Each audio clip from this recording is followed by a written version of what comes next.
தொடர்ந்து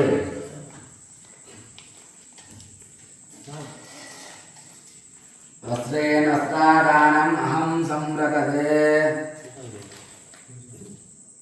தொடர்ந்து ஆலயத்திலே கிரீடையிலே எல்லாம் இந்த ஐயப்பனுடைய உணவு முறைகளை எல்லாம் வடமராட்சியிலே அறிமுகப்படுத்தி இன்றளவும் காசுக்கு அடிபணியாது பணத்தினுடைய மோகம் இல்லாத பெருமானுடைய திருவருளை எல்லாம் நடாத்திக் கொண்டிருக்கக்கூடிய குருசாமி அவர்களுக்கான வஸ்திர செலவை அளித்திருக்கிறார்கள்.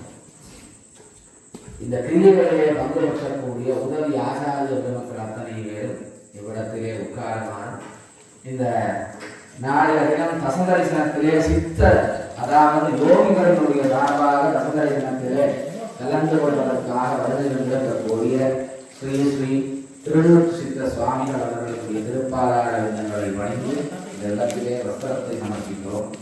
முதல் பரிசாக யாக சம்ரட்சகர்களாக இருந்து எங்களுக்கு உதவிக்காக இதை வழிநடத்தி கொண்டிருக்கக்கூடிய அத்தனை பெருந்தகைகளுக்கு இப்பொழுது வஸ்திர சேவையை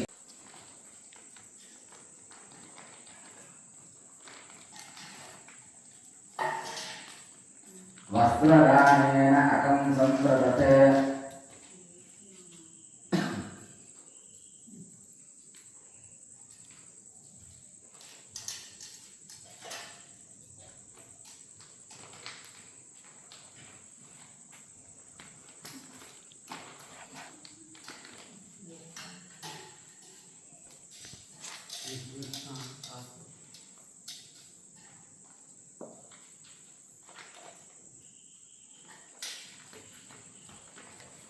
நாளை கும்பாபிஷேகத்தினுடைய சீர்களிலெல்லாம் அதிகாலை 5:30 மணியிலிருந்து ஒரு உத்வேகத்தோடு செயல்பட்ட நாளை யாரெல்லாம் எந்த நிலைமையில் இருப்பார்கள் என்று சொல்லவே முடியாது.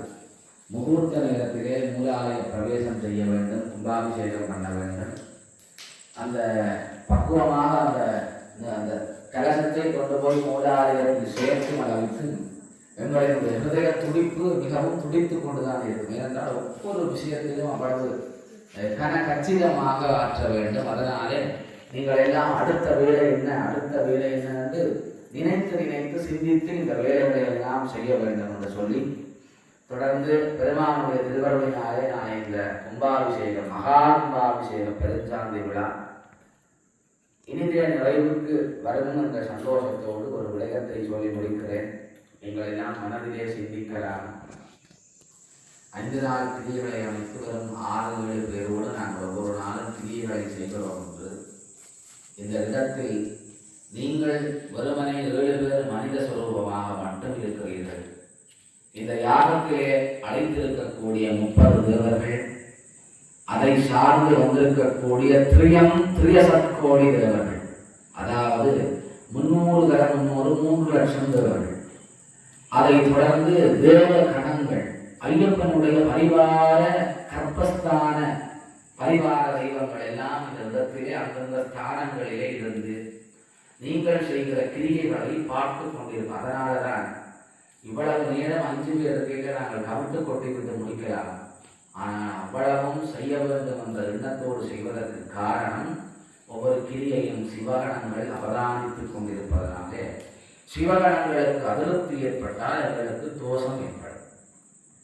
5 பேருக்கு இருக்கிறார்கள் என்பதற்காக இறைவனுக்கு செய்ய வேண்டியதை ஒரு பொழுதும் குறைத்து செய்யக்கூடாது. நாங்கள் அன்னதானத்திலே 1000 பேருக்கு மத்தியிலே பந்திக்கு சாப்பிடாத பொழுதும் 2ஆம் தரம் சோறுவானத்தை வாங்கி சாப்பிடுவோம்.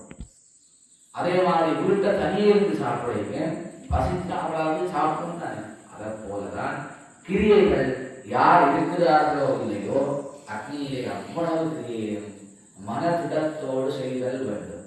அதனாலேதான் ஆட்கள் இல்லாட்டால் கூட நடுநிசி வேலை ஆகிற வேளையிலும் நாங்கள் கிரியைகளை செய்து கொண்டிருக்கிறோம்.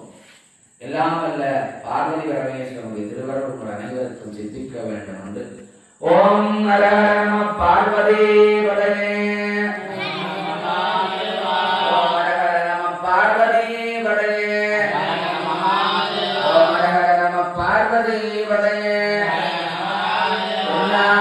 சிவனே போற்றி.